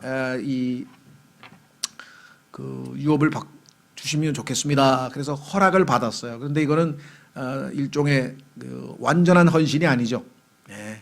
그래서 그렇게 바람직한 건 아니에요. 그래도 하나님께서 허락은 해주셨기 때문에 완전히 강을 건너서 서쪽 지역이 평정될 때까지는 너희도 그럼 전투에 참여해라. 그래서 전투에 참여해서 그 작업이 정복이 다 끝나니까 원래 자신들이 받았던 유업으로 요단강 동편 지금의 요르단이라고 하는 나라가 지금 차지하고 있는 지역이죠. 그 지역으로 돌아갔다 그랬습니다. 이들이 세운 제단으로 오해가 발생되어 자칫 내전으로 비화될 뻔하였으나 그 제단은 이스라엘의 다른 지파들과의 연대감을 의미한다는 해명으로 일단락되었다. 스토리를 아는 사람은 그게 그거구나 이렇게 해야 될 텐데 무슨 소리냐. 이 사람들이 이제 고향으로 돌아가야 되는데 가만히 생각하니까 불안한 거예요. 왜? 가만히 있어봐. 하나님의 9지파 반은 이쪽에 있는데 우리는 강이 있고 강 동쪽으로 건너가니까 혹시 이 사람들이 너는 하나님하고 아무 상관도 없어. 너희는 뭐 하나님의 백성이 아니야. 그리고 나중에 따돌림하면 우리는 어떻게 될 거냐. 그러니까 불안하니까 거기다가 기념비를 하나 세워놓고 이걸로 인해서 우리는 여전히 하나님의 백성이라고 하는 것을 인정해달라. 이렇게 해서 기념비를 하나 쌓았는데 그것이 하나님을 경배하고자 하나님이 정하신 장소가 실로라고 하는 장소가 있었는데 그것 대신에 따로 자기들끼리 예배를 드리기 위해서 성전을 짓는 줄 알고 오해가 발생했어요. 그래가지고 치자하고 또 내란이 일어날 뻔했는데 이 사람들이 그게 아니고 너희들이 우리 하나님 백성으로 인정 안 할까봐 그거 기억나게 하기 위해서 이렇게 기념비를 세워놓은 거니까 그래서 오해가 풀렸다는 얘기예요. 그 스토리를 읽어보시면 아시겠죠. 여호수아서의 마지막 말이 제24장에 기록되어 있는 바 이는 사사기에서 전개될 실패를 염두에 둔 의미 있는 예언이 되었다. 그 얘기는 뭐냐면 너희는 반드시 주 하나님만 섬기라 그랬는데 나중에 보니까 주 하나님을 대신해서 여러 잡신들을 섬김으로써 사사기의 실패가 계속되었습니다. 자, 그러면 사사기란 책은 뭐냐? 하나님을 버리는 어리석음. 이게 무슨 소린 거 아니? 여호수아에서 상당 100% 순종은 못했습니다. 다 쫓아내지는 못했고 상당수의 그 이방 민족들이 남아 있기는 했어도 그래도 어느 정도의 성과를 거두었는데 우리도 그렇죠. 신앙생활에서 그래도 어느 정도 뭐 좀 신앙생활하는 것 같다 싶으면 어떻게 됩니까? 느슨해지면서 에베소 교회처럼 첫사랑이 식어가면서 신앙이 매너리즘에 빠지죠. 예배 왔을 때 기쁨으로 막 감격의 찬송이 아니라 그냥 습관적으로 교회 다니는 이런 식으로 되면 점점 우리의 영적인 이 능력이 저하되고 결국은 다시 죄악으로 끌려 들어가는 그러한 악순환이 반복이 되는데 그 역사를 기록한 것이 사사기입니다. 그래서 사사기는 사실 영적으로 보자면 우리 거의 대부분의 그리스도인들이 겪고 있는 그러한 악순환이에요. 자, 사사라고 하는 말은 중국말 같아요. 이게 영어로는 재판관이라는 뜻인데 judge라는 뜻인데 judge. 그런데 이 judge라고 하는 이 영어 단어는 요즘에 판사 또는 재판관이라고 하는데 문제는 재판만 하는 건 아니고요. 정치, 그러니까 그 모든 걸 다 주관하는, 옛날로 치면 뭐라 그럴까요? 그 한 마을의 거울의 원님쯤 되나, 그렇게 모든 걸 다 주관하는 책임자예요. 그래서 이 재판관들을 하나님께서 세워서 이스라엘 백성이 위기에 처했을 때 이들을 돕는 그런 일종의 구출자로 하나님께서 보내셨다. 자, 그래서 이 사사기라고 하는 제목은 아마 너무나 이미 그 개역 성경에서 굳어져 버렸기 때문에 뭐 한글 킹제임 성경에서는 재판관기 이렇게 이제 번역을 했는데 우리 금정역은 굳어진 용어다 보니까 그냥 쓰자 이래서 사사라고 하는 말 쓰는 것 같습니다. 자, 그때는 이스라엘에 왕이 없었으므로 사람마다 자기 눈에 옳은 것을 행하였더라. 이게 사사기에서 반복되는 표현인데 우리도 그렇죠. 우리의 마음에 주님이 우리 삶을 주관하지 않으면 각자 자기가 원하는 대로 행동해 버린다. 하나님과 하나님의 말씀에 입각해서 사는 게 아니라 자기 느낌대로, 자기 판단대로, 자기 생각대로 행동해 버리면 결국은 영적으로 무너지는 거죠. 이 표현을 잘 기억해 두라. 이 말씀은 사사기의 마지막 문장이다. 이 말씀은 사사기의 핵심 구절일 뿐만 아니라 인간 본성을 이해하는 열쇠이기도 하다. 그렇습니다. 인간은요 항상 자기 중심적이에요. 자기가 모든 판단을 해요. 그래서 정말 힘들어요. 왜 싸웁니까? 자기가 서로 옳다 그러니까 싸우는 거잖아요. 누가 양보를 안 한다. 이게 쉽지가 않다. 신앙생활도 하나님의 말씀이 뻗어시 기록되어 있는데 아유 내 생각에는 좀 달라요 하면서 자기 멋대로 생각하면 그건 뭐 하나님하고는 상관없는 삶을 사는 거죠. 자, 모든 사람은 각자 자기 눈에 옳기에 옳은 일을 하지 잘못된 것을 하지 않는다. 자기가 보기에 옳은 일을 하는데 문제는 어디에 있느냐? 문제는 무엇이 옳고 무엇이 그런지에 대한 기준이 인간과 하나님이 정반대인 경우가 자주 있다는 것이다. 이는 이스라엘 자손이 주 앞에서 악을 행하였더라 하는 표현이 사사기에서 끊임없이 아마 6번인가 7번 나올 거예요. 악을 행하였더라. 하나님 앞에 못된 짓을 한 거예요. 하나님 말씀 안 듣고. 그러면 하나님께서 그래? 네가 살고 싶은 대로 살아봐. 그러면 외적들이 침입해가지고 식민지가 돼가지고 우리나라 일제 식민지 시절처럼 큰 몇 년, 10년, 20년 생고생하다가 회개하고 주야 잘못했습니다 하고 도와주십시오 하면 하나님께서 사사 한 명 보내주면 그가 적들을 물리쳐서 살려낸다, 이게 회복시킨다. 이게 그러면 이제 다시 한 얼마 동안은 충성되게 신앙생활 잘 하다가 또 다시 느슨해져 가지고 또 제멋대로 하고 이렇게 되는 거예요. 그렇기 때문에 주일날 52주 계속 나와서 반복되는 말씀을 들어야 되는 거예요. 왜냐하면 그렇게 안 하면 언젠가 슬슬 바람이 빠져서 이게 문제가 꼭 발생한다는 것이죠. 자, 그래서 이스라엘 자손이 주 앞에서 악을 행하였다라는 표현이 사사기에서 끊임없이 반복되고 있는 것을 보더라도 분명하다고 하겠다. 사사기는 여호수아서를 뒤에 발생하는 비극. 자, 여호수아서는 승리에서 승리였죠. 아까 제목이. 그러면 사사기는 뭐예요? 패배에서 패배야. 제목이 패배에서 패배야. 계속. 여호수아서가 하늘에 있는 것들을 예표한다면 사사기는 땅에 있는 것들을 예표한다. 아까 얘기했잖아요. 에베소서처럼 하늘에 있는 영적인 양. 그런데 사사기는 땅에 있는 것들. 여호수아에서는 승리의 함성이 울리는 반면 사사기에서는 패배의 울음소리가 들려온다. 이게 우리의 신앙생활이죠. 업앤다운이죠. 올라갔다 내려갔다 올라갔다 내려갔다. 좀 회개하고 마음 좀 잡고 신앙생활 하는 것 같더니 어느새 또 세상으로 쭉 미끄러져 갔다가 아 이게 아니지 하고 다시 회개하고 돌아와가지고 조금 올라가는 것 같다가 그래서 산과 골짜기 산과 골짜기 산과 골짜기 계속 오르락내리락 오르락노리락. 그래서 흑인들도 아마 그렇게 노래했는지 모르겠어요. 흑인 영가에 보면 흑인들 그저 옛날에 고통을 많이 당했잖아요. 그래서 그 사람들이 때로는 up, sometimes I'm up, sometimes I'm down. 올라갔다 내려갔다. 이게 우리 육신을 지니고 있는 우리 그리스도인의 모습인데 이게 너무 자주 반복되면 안 되고 이제 성숙하면은 그렇죠. 아무래도 오르락내리락 하는 게 좀 경사가 완만해지겠죠. 그리고 막 쭉 저 밑에까지 그냥 내려가면 올라오기 얼마나 힘들겠어요. 자, 사사기 분석, 룻기는 사사기 마지막 5장과 더불어 사사기의 부록을 형성한다. 그러니까 사사기의 맨 끝에 5장, 16장까지가 이제 그 삼손이 마지막 그 사사인가요? 사사로 등장하고 17장서부터는요 사사기의 영적인 배경을 보여줘요. 얼마나 지독하게 타락했는지 사사기 17장서부터 나머지는 읽기가 거북할 정도의 내용들이 거기 들어가 있습니다. 거기 그 유명한 12토막으로 잘라가지고 자기의 첩이 요즘 표현으로 하면 그 뭐라죠? 집단 강간을 당한 거예요. 윤간을 당해가지고 이 사람이 너무 화가 났어. 왜? 어떻게 하나님의 백성이 이따위 짓을 하느냐. 그러니까 어떻게 호소할 데가 없으니까 자극을 주기 위해서 자기 그 죽은 첩의 시체를 12조각으로 쪼개가지고 한 조각씩 다 12지파에게 보냈어. 그랬더니 이스라엘에서 어떻게 이런 일이 벌어지냐. 누가 했어? 그러니까 베냐민 지파가 했다. 베냐민 지파를 응징하자 해가지고 11지파가 모여가지고 하나님의 백성에 아주 자격도 없다 너는. 그래가지고 그냥 가가지고 몰살을 시켰는데 나중에 보니까 다 죽으면 지파 하나가 없어지잖아요. 다 죽일 수가 없어가지고 나중에 600명을 봐줘서 도망쳐가지고 갔단 말이에요. 근데 600명 중에 보니까 결혼을 해야 또 자식을 낳아서 지파가 살아남을 거 아니에요. 그렇지 않았으면 사도 바울도 없어졌지. 왜냐면 사도 바울이 베냐민 지파거든. 그러니까 이게 어떻게? 그래가지고 자기들이 정한 규율 때문에 부인을, 왜냐면 이 지파는 나쁜 놈들이니까 우리 딸들을 주지 말자 그래서 이제 결혼할 여자가 없는 거예요.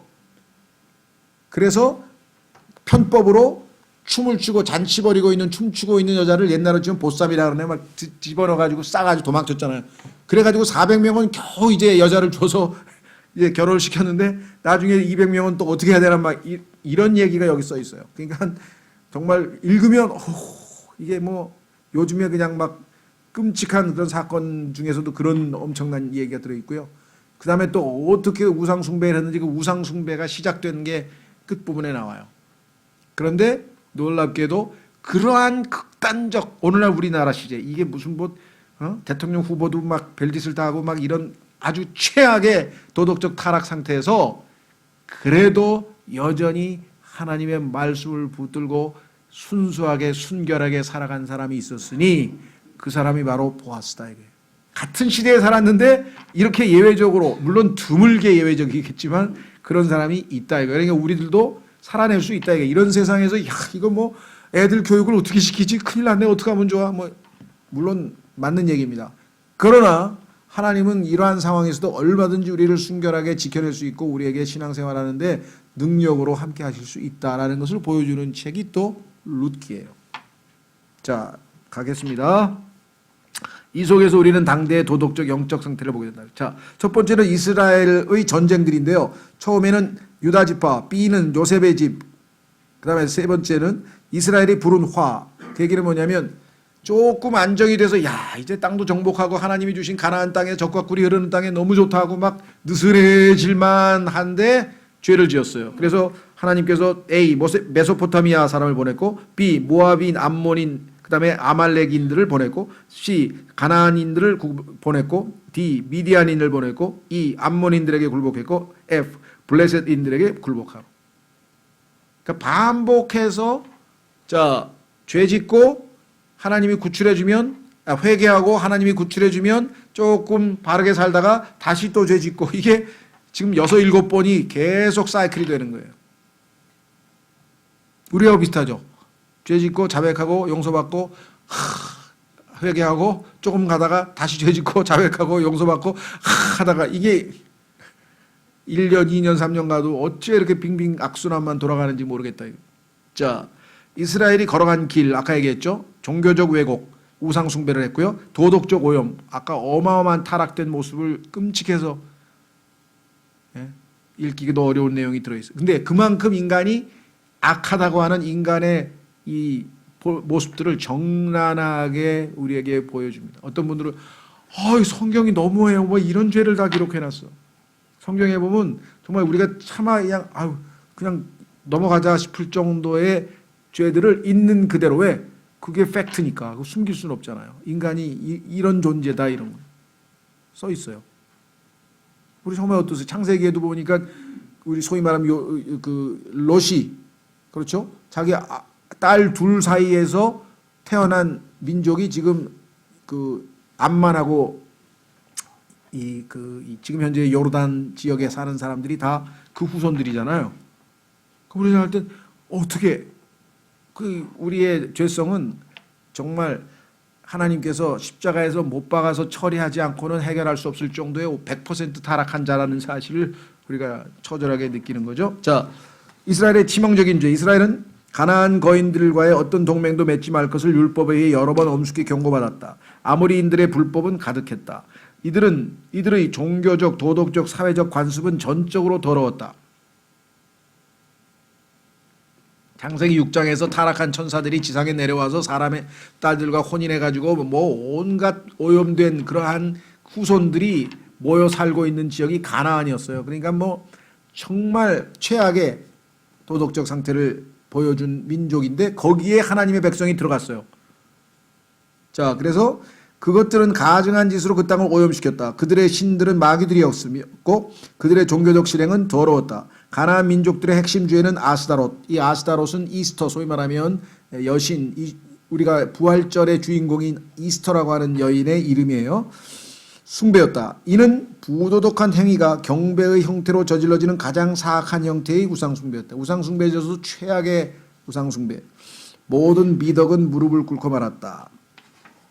창녀짓을 하러 간다라는 말은 단순한 비유 이상이었다. 그러니까 우상숭배를 하나님께서는 하나님을 남편으로 둔 이스라엘 민족이 다른 남자를 찾아간 거니까 창녀짓이 되는 거죠. 간음이 되는 거잖아요. 그래서 하나님은 우리가 이스라엘 백성들이 참 하나님 대신에 우상을 섬기면 그것을 간음이나 음행이나 창녀짓이라고 이렇게 얘기했고, 신약에서도 만약에 우리가 나는 음행 저진 적 없어.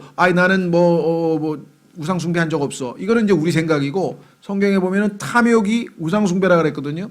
그러니까 우리가 하나님 이외에 뭐 돈이 됐든 뭐가 됐든 딴 것이 나의 우상이 돼 버리면 그것은 영적으로 하나님 보시기엔 간음을 저지른 거예요. 왜? 마음을 빼앗겼으니까. 마음을 빼앗긴 상태. 하나님이 아닌 다른 어떤 것에. 그렇다면 우리가 성경에서 사용하는 그 의미를 기억해야 되겠죠. 이스라엘은 이 도덕적 암을 제거하도록 명령받았다. 이스라엘은 대신에 순수한 여호와 경배를 세워 참되고 살아계신 하나님을 모든 인류에게 증언해야 됐다. 이들과 다른 우리는 진짜 참된 거룩한 하나님을 섬기고 있습니다. 여러분들 이분이 진짜 하나님이십니다. 이것을 증언하는 증인으로 뽑힌 민족이 반대로 물들어가지고 타락해가지고 그들과 함께 그들의 신들을 섬기고 있는 모습. 자, 우리도 빛과 소금으로 이 땅에 부르심을 받았는데 세상 사람들에게 빛과 소금으로서의 역할을 과연 담당하고 있는가? 그런데도 이들은 자신들을 이집트로부터 인도해내신 조상들의 하나님을 버리고 주변인들의 다른 신들을 따라가서 절을 했고 이로써 주의 진노를 일으키고 말았다. 우리 그리스도인들도 세상으로부터 우리를 구분해서 거룩한 하나님의 백성으로 삼았지만 우리가 얼마나 쉽게 성경에 보니까는요. 대만은 이 현 세상을 사랑하여 나를 버리고 떠나버렸다라고 바울이 얘기했죠. 같이 주님 섬기고 복음 전하다가 야, 이 세상 너무 좋다 그러고 세상으로 떠나버린 사람의 이름이 성경에 대마라고 딱 나와요. 우리 주변에도 한때 막 복음 전도도 열심히 하고 막 기도도 열심히 하고 막 너무 신앙생활 잘하던 사람인데 어느 날 보니까 막 술집에 가서 앉아있고 바에 가서 앉아있고 그런 사람 많아요 지금. 내가 아는 사람도 나와 함께 뜨겁게 신앙생활 했던 사람들 중에서도 그런 사람들이 즐비해요. 그러니까 신앙을 지킨다는 게 이게 녹록지 않다는 거예요. 그렇죠. 예. 물론 우리가 의지로 될 수는 없어요. 하나님을 의지하지만 그러나 신실하게 하나님께 의탁하면 하나님이 우리를 얼마든지 지켜내실 수 있는 거죠. 여기 보니까 이스라엘의 초기 승리는 최종 승리까지는 이르지 못했다. 철기 시대가 동트고 있었던 가나안에서 이스라엘은 원수의 병기들에 저항할 수 없으리라 생각했다. 야, 저 사람들 다 철기 강력한 쇠로 된 무기를 가지고 있는데 우리가 어떻게 이기나 이렇게 겁을 먹었죠. 그러나 이는 그들의 구원의 대장께서는 만군의 주님이심을 잊어버린 때문이다. 그렇죠. 불신이죠. 이스라엘은 굴복했다. 곧이어 타협이 일어났고 결국은 공범이 되고 말았다. 이스라엘은 대처해야 할 민족들의 수준까지 이스라엘이 그들을 대체해서 하나님께 영광을 돌리는 민족으로 뽑혔는데 그들의 수준까지 반대로 미끄러져 내려가 버렸다. 시리아, 시돈, 모압의 신들인 바알과 아세라 그리고 블레셋의 신 다곤을 이스라엘은 두루 섭렵하며 섬겼다. 나무와 돌로 만든 괴기한 우상들 뒤에는 가나안의 신들 즉 악한 영들이 도사리고 있었다. 어떤 형태든 모든 우상 숭배는 다 마귀들에 의한 것으로 반드시 타락을 가져온다. 하나님께서는 반복해서 이스라엘로 하여금 우상 숭배의 쓴 열매들을 맛보게 하셨다. 잔인하고 악하고 무자비한 독재자들이 이스라엘을 억압했다. 이스라엘이 몰아내기를 실패했던 민족들은 더욱 강성해져서 이스라엘을 굴복시켰다. 고난, 궁핍, 재앙 등이 이스라엘의 배교 때마다 덮쳐왔다. 첫 번째는 메소포타미아인들이 이스라엘을 억압했고 결국 하나님께 울부짖자 하나님께서는 구출자 온니엘을 일으키셨다. 온니엘은 갈렙의 동생이었다. 갈렙은 아까 여호수아와 함께 단 2명의 올바른 정탐꾼 2명의 명단 중에 한 사람이었죠. 예. 동생도 아주 상당히 믿음이 좋았네요. 그 다음은 살찌고 혐오스러운 모압왕 에글론이 아모리인들과 아말렉인들과 함께 이스라엘을 굴복시켰다. 하나님께서는 왼손잡이 에웃을 일으켜 구출하신다. 하나님께서는 약한 것을 들어 쓰신 것은 매우 흥미롭다. 성경에 보면은 오른팔이 올바른 것이고요. 왼쪽은 성경에서 열등한 것으로 나옵니다. 근데 미국 사람들은 주로 왼손이 또 많더라고요. 뭐 글씨 쓸 때 보니까 왼손이 많고 우리 성근이도 왼쪽이고 그런데 왼손잡이가 또 뭐 똑똑한 사람이 많더라고. 근데 성경은 아니에요. 성경에 따르면 이 사우스포라고 하는 것이 이 왼손은 적그리스도와 연관이 있어요. 그런데 나중에 성경을 더 깊이 공부하면 알 수 있을 것 같고. 하여간 일단은 성경의 오른쪽이 더 강한 겁니다. 그래서 예수 그리스도는 하나님의 오른쪽에 앉아 계신다 그랬죠. 자, 왼손잡이, 소막대기, 소막대기, 여인, 못, 방앗간 물레방아, 방아, 항아리와 나팔, 그리고 나귀의 턱뼈. 하나님께서는 주로 사용한 게 이런 거야. 그러니까 정말 성경에 따르면요, 제일 약하고 제일 별 볼 일 없는 것 같으나 하나님이 쓰시면 크게 쓰시는 거예요. D.L. 무디, 세계적으로 제일 유명한 복음 전도자 중에 한 사람이 D.L. 무디. 구두 수성공이었어요. 우리도 지금 그냥 저기 지금 길가에 보면 구두 닦고 이게 구두 기워주는. 그렇죠? 윌리엄 캐리도 그렇고 그런 사람들이 다 하나님께서 세계적으로 제일 유명한 선교사가 되고 일꾼들이 됐어요. 자, 마찬가지 이때도 보면 하나님께 쓰임 받은 사람은 겸손한 사람이고 하나님 앞에 자신을 낮추는 사람이지 뭐 능력 여하, 스펙 여하 이런 거 하나님 보지 않습니다. 왜? 하나님은 외모를 보지 않는다고 성경에 분명하게 기록되어 있죠. 에글론 다음으로는 야빈이 등장한다. 그는 가나안인들의 왕으로 시스라가 군대 대장이었다. 시스라는 이스라엘이 그토록 두려워하는 철병거를 900대나 갖고 있었다. 전차. 하나님께서는 드보라를 여대언자로 야일을 여자 영웅으로 그리고 바락을 구출자로 사용하셔서 이스라엘의 하나님은 철병거를 별것 아니라고 간주하심을 입증했다. 뒤이어 미디안 사람들이 이스라엘을 압박해 극심한 기근을 가져왔다. 기드온은 기드온과 300용사 뭐 모르는 사람이 없을 정도로 유명한 사람인데 이 기드온에서 요즘에 기드온 협회라는 걸 만들었죠.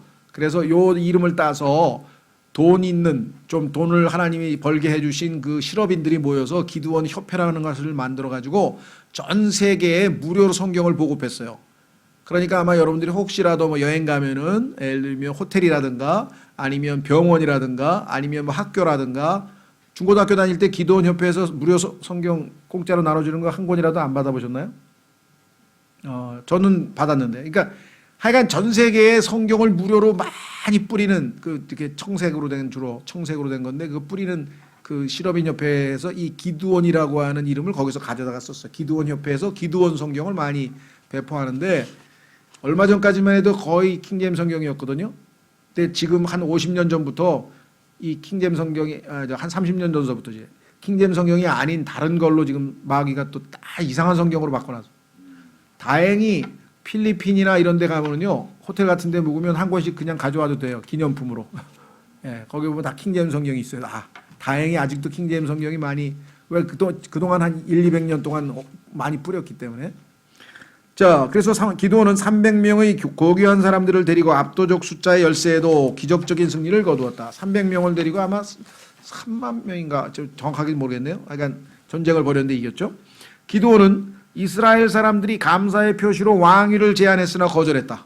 아이고 영웅이 되셔서 300명 가지고 승리 거두신 우리를 구출해 주신 분 왕이 되셨으면 좋겠습니다. 이렇게 했는데 거절했어. 그러나 그는 문제는 겸손한 듯 했으나 딴짓을 했어. 에봇을 만듦으로써 미래의 우상 숭배의 씨를 뿌리는 어리석음을 저질렀다. 그러니까 경배, 예배 드리는 무슨 기구를 하나 만들어 가지고 사람들이 그게 또 무슨 대단한 능력이 있는 것처럼 착각하게 만들었다. 우리도 그렇죠. 괜히 십자가 목에 걸고 다니면서 십자가 탁 뭐 이게 보여주면 마귀가 도망갑니까? 예? 축사라고 하는 뭐 무슨 영화 같은데 보면은 십자가 뭐 큰 마귀가 도망간다는데 그런 거 없어요. 이 에봇도 결국은 나중에 우상 숭배의 도구가 됐죠. 결국 이스라엘은 이 신성한 옷을 숭배하고 만다 우상이 됐죠. 기드온의 아들 아비멜렉은 아버지의 죽음 이후 스스로 왕위에 올랐다.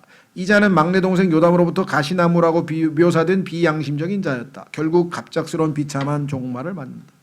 성경에 보니까 이제 이 막내 동생 요담이라고 하는 자가 나타나 가지고 나무를 얘기하면서 왕이 되달라고 했더니 다른 자들은 다 뭐 포도나무는 뭐 하나님 섬기고 그다음에 뭐 올리브 나무는 뭐 하면서 다 얘기하는데 가시나무만 그래 내가 왕이 되겠다. 그래서 성경에 보면은 나무가요 사람과 관련이 돼 있어요. 여러분들 우리 족보 그리죠 족보.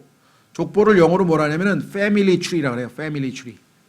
야 할아버지, 할머니, 그다음에 뭐 이렇게 해서 이렇게 쭉 그리면 이렇게 가지처럼 돼 있죠. 예. 그리고 예수님께서 소경이 눈을 떴어요. 그래서 뭐가 보이냐 이렇게 물어봤더니 사람들이 나무처럼 걸어가나이다. 우리가 생각할 때는 저 사람은 사람이 나무라 그랬을까? 예, 성경에 보면은 사람을 나무에다 비유해서 나무. 나중에는 어떻게 되는지 아세요? 천년왕국에 우리가 나무와 같은 수명, 즉 1000살. 우리 수명이 1000살이야, 1000살. 969가 성경에 제일 오래 산 무드셀라죠. 예, 그게 우리 평균 수명이 되는 거예요. 천년왕국에 가면. 그래서 100살짜리를 보고 child, 어린아이라 불리리라 하고 성경에 써 있잖아요. 예. 자, 그 다음에 사사들 중에 5명에 대해서는 별로 알려져 있지 않다. 그렇습니다. 그러나 훌륭한 일을 했죠. 이 세상에는요, 나중에 가면 무명용사가 많을 것 같아요. 그리스도인들 중에서 이 땅에서 좀 이름 좀 날린 사람은 다 지금 비리 드러나듯이 온갖 비리가 다 드러나고 아무것도 안 하고 숨어서 봉사한 사람은 정말 나중에 가니까 이 사람들이 진짜 신앙인이네 하고 그런 사람들이 많을 것 같아요. 지금 보니까. 그렇지 않습니까? 참 숨어서 보이지 않는 가운데 신실하게 하나님을 따르는 사람들이 여기 있네요. 돌라, 야일, 입산, 엘론, 압돈 등은 짧게 다루고 있다. 다음으로 등장하는 위대한 자는 입다로 형제들에게 의해서 거부되었으나 하나님께서 일으키사 암몬인들의 손에서 이스라엘을 구속하게 하신 자였다. 흑수저 중에 흑수저죠. 입다도. 그 다음에 삼손의 이야기는 많은 흥미를 재현한다. 그렇죠. 야, 어떻게 이렇게 살았는데 믿음의 영웅의 명단인 히브리서 11장에 들어갔을까? 거기도 이상해. 왜? 그렇게 형편없이 살았지만 마지막 순간에 믿음을 행사해야 하나님이 믿음을 기뻐하시기 때문에 그렇죠? 예. 비록 그의 육신의 죄들은 잘못이나 하나님의 영은 삼손과 관련되어 가장 많이 언급되고 있음은 주목할 만하다. 블레셋인들은 그 땅에서 몰아나기 시작했으나 마무리를 짓지는 못했다. 블레셋인들에게 제대로 맞설 사람은 다윗이었다. 그렇습니다. 맨 마지막에 하나님께서 이 블레셋인들과의 다윗과의에서 그 블레셋인들의 대표격인 골리앗을 다윗이 목을 밟아서 물리치죠. 그것이 나중에 예수 그리스도께서 적그리스도를 심판하는 것의 모형으로 성경에 나와 있습니다. 자, 당시의 도덕적 분위기, 사사기 마지막 5장은 당시의 배교의 모습을 전형적으로 보여준다. 아까 제가 말씀드렸습니다. 내용을 보니까요, 어머니의 돈을 훔친 미가의 이야기, 어머니 지갑에서 돈 훔친 이야기가 나와요. 그 나중에 양심 때문에 어머니한테 돈을 갖다 줬어. 그랬더니 어머니가 그거 가지고 우상을 만들었어. 또 하여간 정 스토리를 읽어보면 참 인간은 이것밖에 안 된다. 그리고 그 돈을 되갚았으나 결국은 은으로 만든 우상을 만들었다는 이야기는 이상하기조차 하다. 요즘에 보면 뭐 방송에 보면은 그 이상한 프로그램들 있잖아요. 제보자 아니면 무슨 뭐 Y 이야기 그러니까 보면 이상한 이야기들이 많죠. 막 납득이 안 가는 막 이상한 이야기. 성경에 엄청 많아요. 보세요. 미가는 이 우상에 근거한 자신의 종교를 만들었고 지나가는 레위인을 초청해 이 새로운 종교의 제사장으로 삼는다. 그런데 단지파 사람들이 이 우상들을 훔치고 신을 훔쳤다가 아마 팔아다 별짓을 다 해요. 그 레위인은 한 집안이 아닌 한 지파 전체의 제사장으로 삼는다. 이 레위인의 이름은 요나단으로 므낫세의 손자였다. 또 어떤 사람은 우리가 단지파 후손이라는 사람이 또 책을 써놨더라고. 그래서 내가 우리하고 우리 민족하고 유대인하고 뭔 상관이 있어서. 근데 단군이 또 단의 후손이라는 거예요. 단만 같으면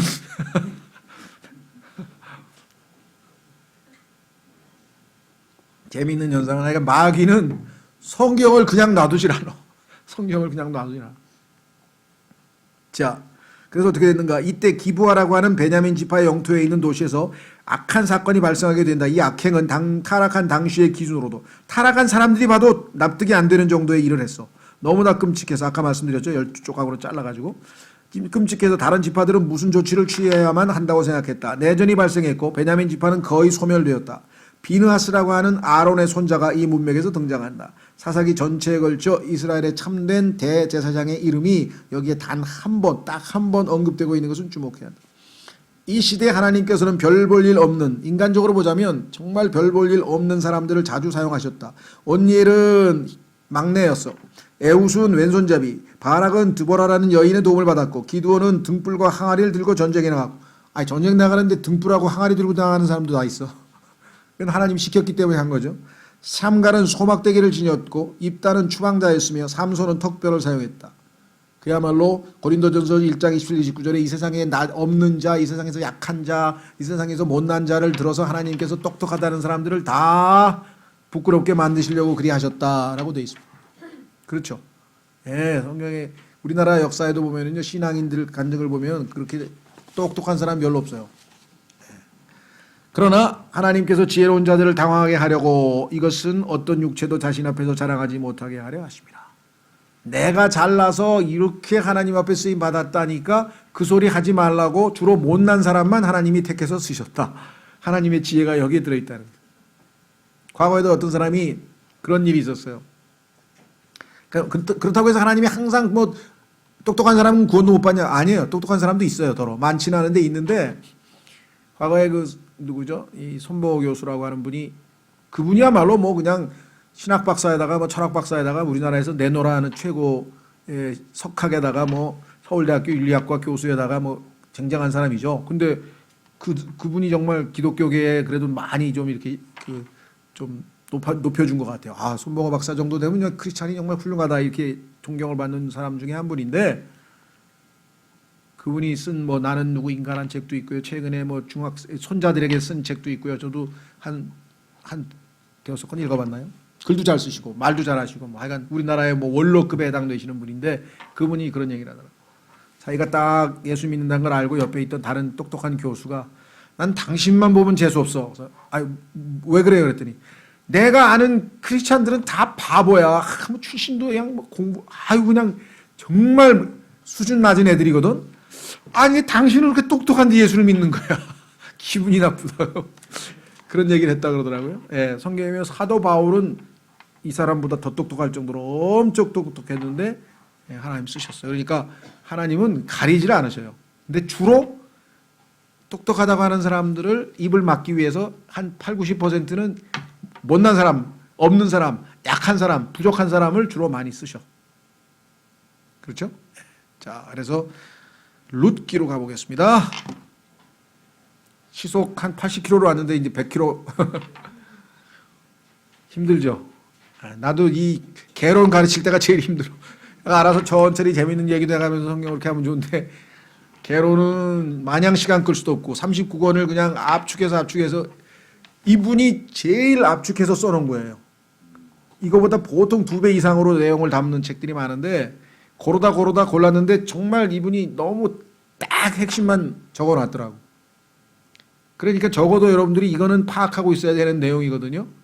자, 룻기는 성경에서 현숙한 여인이라고 그랬는데요. virtuous woman. 이 virtue라고 하는 말은요, 우리말로는 미덕이라고 하는 말로 써요. 세상에서는 미덕.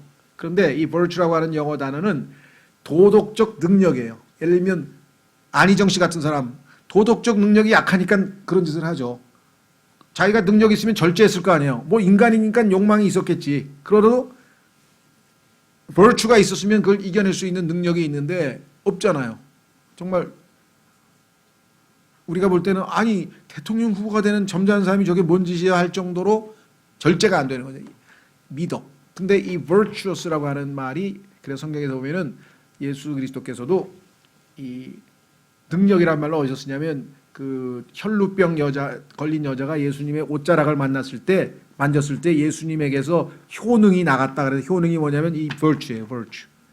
치유할 수 있는 능력. 그러니까 자 그런데 성경에 보면은 현숙한 여인이라는 타이틀이 성경에 나오는데 이 여인 즉 룻이라고 하는 여자가 그런 타이틀을 받았어요.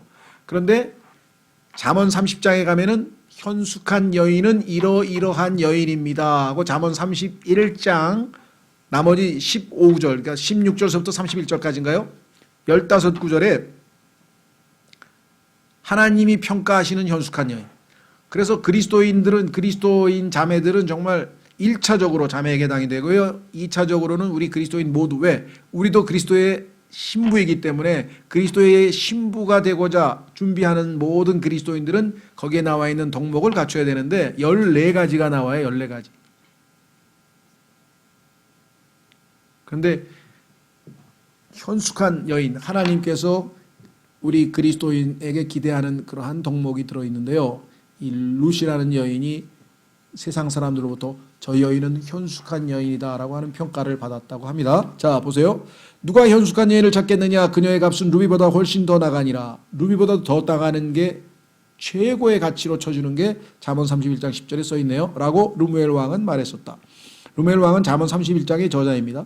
이에 대해 내가 현숙한 여자인 줄 내 백성의 온 도시가 아느니라 하고 존귀한 자 보아스는 모압 땅에서 온 타국 여인 룻에게 말했다. 그래서 성경에 보면은 보아스는 예수 그리스도를 예표하는 인물이고 룻은 주님의 몸된 교회를 예표하는 여인이거든요.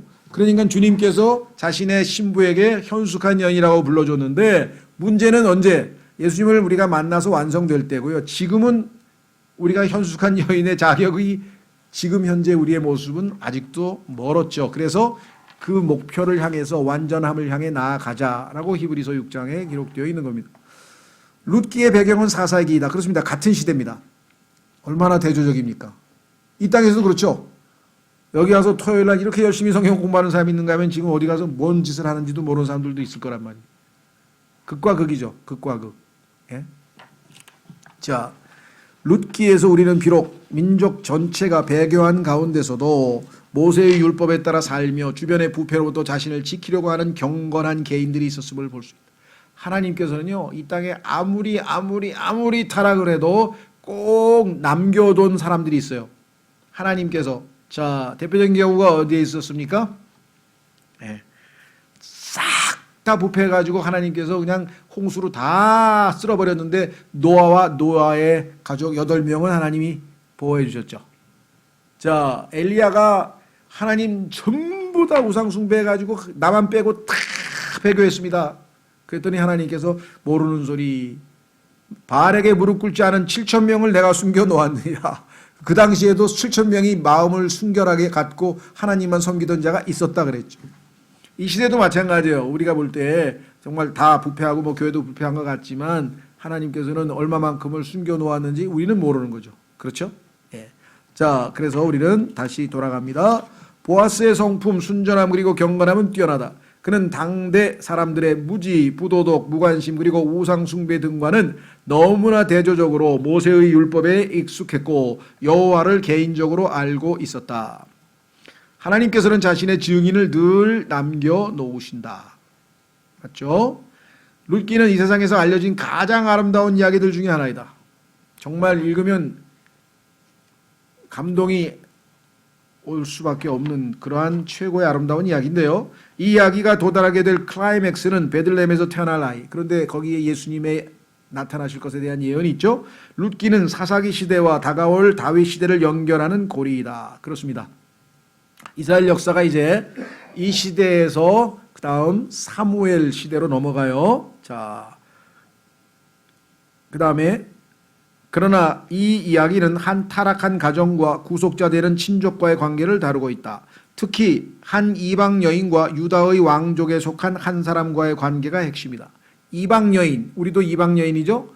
그 다음에 유다의 왕족, 예수 그리스도가 바로 유다의 왕족이죠. 그러니까 룻기를 읽으면 예수님과 주님의 몸된 교회의 관계가 아주 선명하게 그려져 있어요. 예. 우리 누구지? 형제님 성함이 어떻게 되시죠? 전광명 형제님의 아버님인 전종옥 목사님이 사사기를 썼는데 아주 룻과 이 보아스의 관계 정말 멋지게 쓰셨더라고. 원하는 사람은 하나 달라 그러세요. 예, 정말 사사기 제가 감명 깊게 읽었는데, 예. 자, 그래서 룻기는 뭐냐? 구속의 이야기입니다. 값을 치르고 샀어요. 이스라엘 연방 국가와 언약에 대한 이방인이었던 한 사람이 이방의 어둠 속에서 거하다가 어떻게 자신의 친족 구속자요 주인이 될 사람에게 인도받고 있는지가 게시되어 있다. 룻기는 세 부분인데 첫째는 뭐냐? 어떻게 룻은 찾아졌는가? 누군가가 룻을 발견했죠. 그렇죠? 어떻게 발견했냐? 어떤 한 사람이 그 모압 이방 민족이 사는 지역으로 가서 거기서 그 룻과 결혼을 했잖아요. 어떻게 룻은 가르침을 받았는가? 그런데 그 민족이 유대 민족에서 온 유대 지방에서 온 사람의 집에 시집을 가서 그 시댁의 가르침을, 즉 시댁에서 믿는 하나님을 믿게 됐다 이 말이죠. 세 번째, 어떻게 사들여졌는가? 그런데 남편이 죽고 다 죽었어요. 그래서 자기는 아무런 유업도 없는데 하나님께서 정하신 율법에 따라 그 남편의 친족되는 보아스가 이 룻을 사서 그 남편의 대를 이어줬다. 이야기가 시작된 순간, 그 순간은 룻은 이교도였다. 그렇죠. 모압 족속이었는데 그녀는 이스라엘의 적대국의 시민이요. 모압은 이스라엘 백성이 출애굽한 다음에 가나안 땅으로 들어오는 과정에서 이스라엘을 괴롭힌 민족이었어요. 아까 얘기했죠. 롯이라고 하는 그 후손이 자기 딸들과의 근친 상간에 의해서 만들어진 민족이 모압 족속과 암몬 족속인데 그 족속 중에 한 사람이 모압 족속이니까 얼마나 아주 안 좋은, 그렇죠? 그런 집안에서 태어난 사람입니까? 그녀는 모압 족속으로 하나님이 없는 정도가 아니라 아무런 소망도 없었다. 성경에 보면 이 모압 족속에 대해서, 암몬 족속에 대해서 하나님께서 굉장히 부정적으로 계속해서 얘기하시죠. 사실 모세의 율법은 모압 족속에 대해 특별히 엄격하게 대적하고 있기 때문이다. 모압 족속은 영원토록 하나님의 성전 안에 들어오지 못한다고 그런 얘기까지 써 있잖아요. 이 모든 것에도 불구하고 하나님께서는 이런저런 사건들을 주관하시면서 결국 그녀를 보아스에게로 인도하셨다. 그러니까 우리도 하나님과는 상관도 없이, 그렇죠? 여러분과 제가 예수 그리스도에 대해서 누군가가 복음을 전해줬으니까 지금 여기 하나님의 자녀가 됐지, 그냥 우리 식으로 그냥 적당하게 막 살았으면 어떻게 우리가 하나님을 알 수가 있었겠습니까? 그렇죠. 그렇다. 하나님께서는 그녀를 왕가의 반열에 올려놓으시고 그리스도와 직접 연결을 시키셨다. 우리도 똑같죠. 그 누군가가 예수 그리스도에 대해서 소식을 전해줬죠. 예수 그리스도께서 당신 죄값을 치르기 위해서 십자가에서 죽으셨다. 당신을 얼마나 사랑하셨는가. 그때 우리도 마음에 찔림을 받고 예수 그리스도를 믿게 된 거죠. 보아스에게 인도되기까지의 첫 단계는 기근이었다. 가난은 룻이 통제할 수도 알 수도 심지어는 관심도 없는 전적인 하나님의 섭리적 행위였다. 그렇습니다. 기근이 생겨서 굶어 죽게 생겼어요. 하늘에서 비가 안 와가지고 곡식이 생산이 안 돼. 그러면 뭐 어떻게 해요? 우리 힘으로는 어쩔 도리가 없죠. 옛날에는 왕들도 어쩔 도리가 없어가지고 할 수 없이 막 베옷 입고 나가지고 기우제를 지내고 하늘에 빌고 했었잖아요. 인간의 힘으로 어찌할 수 없었어요. 그러니까 하나님의 보이지 않는 손길이 지금 여기에 들어간 거죠. 그래서 굶어 죽느니 그냥 저기 이민이라도 가자. 그래서 지금 이 집안이 이민을 간 거예요. 모압으로. 왜냐하면 기근이 있었던 곳은 그녀가 살던 모압이 아닌 유대 땅이었기 때문이다. 그러나 이는 그녀가 알 수도 없는 상황이었음에도 불구하고 그녀와 하나님과의 관계 수립의 첫 번째 역할을 한다. 여러분 어떠세요? 저도요. 과거에 어떤 사람이 생전 모르는 사람인데 나한테 뭐 이상한 전도지를 가지고 와가지고 막 설명을 하는 거예요. 근데 뭐 그때는 안 믿고 그냥 넘어갔지. 그 다음에 또 군대 갔는데 누가 또 교회 자꾸만 가자 그래가지고 싫은데 억지로 또 한 두어 번 끌려갔지. 뭐 이런 게 보이지 않는 가운데 점점 쌓여 어느 날 예수님을 믿게 된 거예요. 여러분 과거에 예수님 만나기 전까지의 하나님께서 어떻게 보이지 않는 손길로 여러분을 인도하셨는지 한번 보십시오. 자, 첫 번째 기근에 의해서 이제 유대라고 하는 나라에서 하나님을 믿는 사람 중에 한 사람이 이방 민족으로 이민을 왔어요. 두 번째는 가족이에요. 한 가족이 베들레헴으로부터 그녀의 일생 안으로 들어오게 된다. 비록 이 가족이 하나님으로부터 멀어졌고 있어야 할 곳에 있지 않고 있어서는 안 될 곳에 있었으며 간증조차도 희미한 상태이긴 했지만 그럼에도 룻은 이 가족을 통해 여호와 하나님에 대해 처음으로 듣게 되었을 것이다. 신앙이고 뭐고 다 팽개치고 지금 세상에 지금 구걸하러 갔는데 그래도 최소한도 밥 먹을 때 기도 냈을 거 아니에요. 하도 왜 습관이 돼 있으니까. 그렇죠? 어떠세요? 여러분들이 신앙이 최악으로 돼서 완전히 세상에 떠내려갔다. 그래도 습관이 있어서 밥 먹을 땐 기도를 한다고. 그렇죠? 그럼 옆에 있는 사람, 당신 뭐 예수 믿어요? 이러면 들통이 나는 거지, 그때. 그럼 예전에 내가 정말 은혜 넘쳤을 때는 어쩌고 저쩌고 하면서 또 막 간증을 해요. 그럼 이 사람 또 감격을 해서 예수님을 믿어. 그러면 내가, 하나님 이럴 수가 하고 회개하고 또 돌아와. 왜? 나 같은 사람을 써서 전도를 하나님이 하셨으니까. 이런 희한한 일들이 벌어지는 거예요. 그렇죠? 실제로 그랬어요. 어떤 사람이 밥 먹을 때 탁 고개를 숙였는데 한 2분 기도를 한 거야. 뭐 괴로운 일이 있었는지 기도를 한참 길게 했어. 옆에 있던 사람이 보고 있다. 이렇게 기도를 오래 하세요? 그러니까 제가 죄를 많이 져서 하나님 앞에 밥 먹는데 차마 입에 안 들어가서 회개 기도를 하고 먹습니다. 그러니까 저는 한 5분 해야 되겠네요. 이 사람은 더 타락했어. 그래가지고 저는 한 5분 기도하고 밥 먹어야 되겠네. 어디 회개해가지고 진짜 다시 교회로 돌아왔대. 왜? 하나님 그렇게 쓰신다니까요. 희한하게. 그렇죠? 예, 그래서 여기도 지금 세상이고 뭐고, 모르겠다 하고 지금 신앙이고 뭐고 다 하고 팽개치고 갔는데, 가가지고 아마, 예를 들면, 집안 고치다가 못 박다가 갑자기 손등 탁 찍은 거예요. 그리스도인들은. 아이고, 주여! 예수 믿으세요? 다 들통이 나게 돼가지고 결국은 하나님께서 이제, 이 여인을 이제 하나님 품으로 돌아오는 그 계기가 됐다. 그녀는 이 집안 안으로 혼인하여 들어가게 되었고 이 가정이 어떻게 하나님을 믿고 섬기는지 직접 목격하게 되었을 것이다. 비록 배교한 상태였을지라도 엘리멜렉이라는 집안에는 뭔가 그녀의 마음에 와닿는 것들이 있었을 것이다. 맨날 우상 섬겨봐야 정말 이 돌에다가 저 나무에다가 내가 왜 저를 해야지 하고 항상 회의적이었는데 여기 와보니까 뭐 하나님이 무슨 형상이 어디 있어? 안 보여? 하나님은 안 보이시는 분이야. 영과 진리로 경배해야 돼. 막 뭐 이상한 소리 하니까 벌써 이 사람들이 믿는 하나님은 뭔가 좀 다른 하나님인가 본데? 하고 뭔가 마음에 와 닿았겠죠. 그렇죠? 네. 세 번째 연결고리는 장사. 장사란 얘기는요. burial, 장례식이라 이 말이에요. 그러니까 왜? 시집 갔는데 시아버지가 죽더니 자기 남편이 죽더니 그 다음에 시동생이 죽더니 다 죽어나가는 거야. 하나님 손을 떠나면 죽음밖에 없어요. 영적인 죽음이든 육적인 죽음이든 하여간 하나님의 손에서 벗어나면 죽음 이외에는 딸이 없죠. 왜? 생명으로부터 벗어나면 죽음밖에 더 있겠어요? 3번 연속 사망 사건이 생긴다. 그러면 우리나라는 이제 취재해 가서 방송에 나오는 거야. 여러분 최근에 일어난 사건 보셨어요?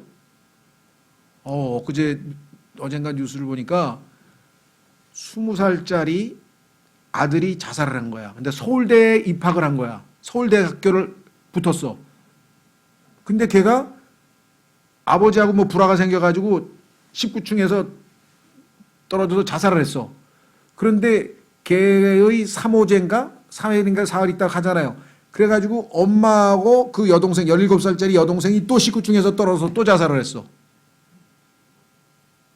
그래가지고 근데 알고 보니까 이 아버지가 뭐 무지하게 막 구식으로 막 아주 엄격하게 하고 막 폭군 비슷했나 봐요. 그 이 아버지는 자기 아들, 딸, 부인이 다 자살해서 죽었으니까 어떻게 되겠어요? 너무 충격을 받아가지고 실어증에 걸려서 실어증에. 그래서 지금 자살을 하려고 시도했는데 죽지는 않았나 봐. 그래가지고 지금 입원해 있는데 말을 못하는 거야. 그래가지고 필기로 쓴대. 자기가 어떤 죄를 졌는지 애들한테 뭐 어떻게 못되게 굴었는지 뭐 수사를 받는데 지금 말이 너무 충격을 받아가지고. 앞으로 더 이상한 일이 더 많이 생길 것 같아요. 어떻게 남들이 부러워하는 서울대학교까지 합격을 하고 그런 집안에서 그렇게 그냥 한꺼번에 집안이 다 그냥 물론 영적으로 마귀가 지금 이 세상 사람들에게 생명을 아주 뭐랄까 경시하고 이런 풍토가 지금 만연돼 있어요. 그렇죠? 무슨 그 게임인가 뭔가 보면 밤낮 죽이고 막 계속 죽이는 얘기만 나오고 무슨 드라마도 보면 밤낮 죽이는 얘기만 나오고 이 생명 경시 현상이라는 게 지금 뭐 말도 못해요. 그냥 그렇죠? 마귀가 지금 아주 준동을 하고 있는 것 같아요. 아주 극악한 순간에 와 있는. 자, 어쨌거나 그래서 그녀 자신의 남편도 죽었다. 당시로서는 비극이었겠으나 이 사건이 없었더라면 그녀는 하나님께서 의도하셨던 바로 그것, 즉 그녀가 보아스를 알게 된 그 순간을 결코 볼 수 없었을 것이다. 하나님께서 불행을 주시는 것 같으나 사랑을 보이시며 그 어떤 실수도 없으시다. 이것을 믿기 때문에 우리가 사는 거예요. 요셉도 마찬가지였잖아요. 네 번째 연결고리는 두려움이다. 왜 두렵냐? 시어머니가 갑자기 고향으로 돌아간다는 거야. 하루는 시어머니가 모압을 떠나겠다고 하셨다. 그나마 유일한 희망이요 불빛이 꺼져가고 있었다. 그녀는 어둠 속에 남겨지기를 원치 않았고 시어머니의 하나님을 알겠다는 각오를 다진다. 그리고는 가장 확고한 의지를 보여주는 선언을 하기에 이른다. 무조건 시어머니를 따라가야 돼. 어머니가 믿는 하나님이 나의 하나님이 되고 어머니는 막 이렇게 얘기해. 마지막 연결고리는 밭입니다. 밭. field, 들이라고도 번역하죠. F-I-E-L-D, field. 그런데 이 밭은요, 성경에서 예수님께서 여러 번 비유를 하면서 밭은 세상이요 라고 여러 번 마태복음에 나와요. 자, 그래서 그 밭에서 진주를 발견해가지고 예수님이 값을 치르고 샀다. 뭐 이런 얘기 나오잖아요. 상인이. 중요한 단어인데 여기서 길게 설명할 수는 없네. 하여간 나중에. 그녀가 베들레헴에 도착했을 때 자신과 나오미가 생존해야 할 수단을 강구해야만 했다. 밭으로 가야 돼. 그녀는 밭으로 이삭 줍기를 하러 나갔고, 그래서 우리 킹제임 성경 쓰는 교회 중에 저기 어디야 호수공원 근처에 가면 이삭 줍기 교회가 있어요. 이삭 줍기 교회. 여기 나와 있잖아요. 자, 우연히 엘리멜렉의 친족인 보아스에게 속한 밭의 일부를 만났다고 한다. 이렇게 해서 그녀는 보아스에게 발견된 것이다. 발견됐잖아요. 드디어 성경에 보니까 발견하고 딱 보니까 밭속에 진주가 있어. 그래서 보물이 있어. 그래서 보물을 발견하고 성경에 보니까 샀다라고 나오죠. 예수님, 보아스 다 연결되는 겁니다. 성경은 다 연결됩니다. 하나님, 그래서 제대로 알면 엄청 재밌어요. 그런데 엉성하게 알면 어려워요, 성경이. 제대로 알면 정말 성경보다 재밌는 건 없어요. 하나님의 통제하에 그녀는 드디어 자신의 구속자가 되어줄 사람과 얼굴과 얼굴을 맞대고 보게 된다. 드라마도 이런 드라마는 없죠. 단막극을 하나 만들었으면 좋을 것 같아요. 정말 현숙한 여인, 제목은 현숙한 여인. 이 순간부터 사건은 신속히 전개된다. 그녀는 나오미의 가르침에 따라 보아스의 발 앞에 앉아 구속을 요청하며 가족으로 받아들여 줄 것을 부탁한다. 야, 용감하죠? 우리가 생각할 때는 그건 좀 여자가 뭐 먼저 나를 받아달라고? 그것도 막 과부가? 그거 좀 이상한데? 아니에요. 왜? 하나님께서 이 사람을 통해서 자신의 그 유업이, 하나님이 주신 유업이 보장이 되는 그런 율법에 부합된 삶을 살기 때문에 믿음으로 나아간 거죠. 자, 그래서 그녀는 그리고 보아스는 이스라엘의 구속의 법에 따라 그녀를 사서 자신의 소유로 삼는다. 우리 자신의 구속을 너무나 잘 묘사해 주고 있지 않은가? 우리가 예수님 믿을 때 예수님이 핏값으로 우리를 사신 거하고 똑같다 이거죠. 왜? 하나님께서는 계획을 세우시고 무대 뒤에서 우리를 이끌어 자신의 아들의 임재 앞에 그리고 그분의 말씀 아래 놓으신다. 저도 여러 번의 계기를 거쳐서 드디어 어느 한순간 수련회에서 장에서 예수 그리스도 앞에 딱 어느 순간에 놓여진 거예요. 그분을 만난 거예요. 그래서 그분을 믿을 것인지 안 믿을 것인지 결정을 요구받잖아요. 어느 한순간에. 영접했어요. 그래서. 둘째로 우리에게 간단한 구속 계획을 가르쳐 주시고 예수님을 영접하고 우리로 그분의 소유가 되게 해 주려고 그분을 영접토록 하신다. 그리고는 구속의 값이 갈보리에서 어떻게 치루어졌는지를 보여주시고 예수님께서 이미 값을 다 치르셨다. 다 이루었다. 그럴 자격이 없는 우리들을. 그런데 저 같은 죄인이 어떻게 구원받습니까? 그랬더니 나는 죄인을 회개시키고 구원하려고 오셨다라고 말씀하셨죠. 우리들을 드높여 자신의 것으로 삼으신다. 룻이 우리 모두에게 익숙한 복음 찬송을 알았더라면 아마도 이렇게 불렀을 거다. 룻이 그때는 찬송이 별로 없었으니까 찬송이 있었으면 이런 찬송을 부르지 않았겠냐. 나는 찬송하네 나를 인도하신 그 손을, 나는 찬송하네 계획하신 그 마음을. 임마누엘, 그 땅에 영광이 있는 그곳에 지금 왕좌에 앉으셨네. 그랬습니다. 얼마 하나님께서 정확하게 인도하신 것 같으네. 5시 15분에 딱 끝나네 그냥. 그렇죠. 제가 이 개론 가르칠 때는 굉장히 힘들어요. 왜냐하면 시간 계산도 어렵고 이걸 어떻게 가르쳐야 되나. 그냥 기도하고 정말 믿음으로 나왔는데 오늘 세 개여서 이게 90분 안에 될까 막. 예, 그래서 이 개론을 배우실 때는요 플러스 알파 한 가지 더 유익이 있어요. 뭐요? 인내를 배우시는 거야. 인내. 그렇죠. 야 이거 정말 라영석 목사님 과목은 성경도 찾아가면서 천천히 읽어가면서 재밌잖아요. 이 시간은 지금 그럴 틈이 없어. 그냥 스트레이트로 나가야 돼. 좀 지루하더라도 잘 견디셔서 아 구약 39권이 이런 거구나. 그 다음에 한 학기 더 하셔야 돼요. 신약계로는 물론 27권이니까 조금 여유가 있습니다. 그래서 27권이 이런 책이구나. 그러면 성경 전체 온 우주에서 하나님께서 인간에게 하시고 싶은 말을 전부 다 담아놓은 이 66권의 책에 대해서 여러분이 이렇게 배울 수 있는 것은 정말 특권입니다. 그렇잖아요. 누가 이 성경의 가치를 알겠어요? 그리고 이 안에 들어있는 그 어마어마한 내용들을 우리가 이렇게 마음껏 공부할 수 있다는 것은 이건 보통 일이 아니에요. 그렇죠? 네, 그래서 조금 지루하고 힘드시더라도 꾸준히 열심히 하시면 좋겠다. 그렇게 생각합니다. 다음 주에 뵙겠습니다. 감사합니다.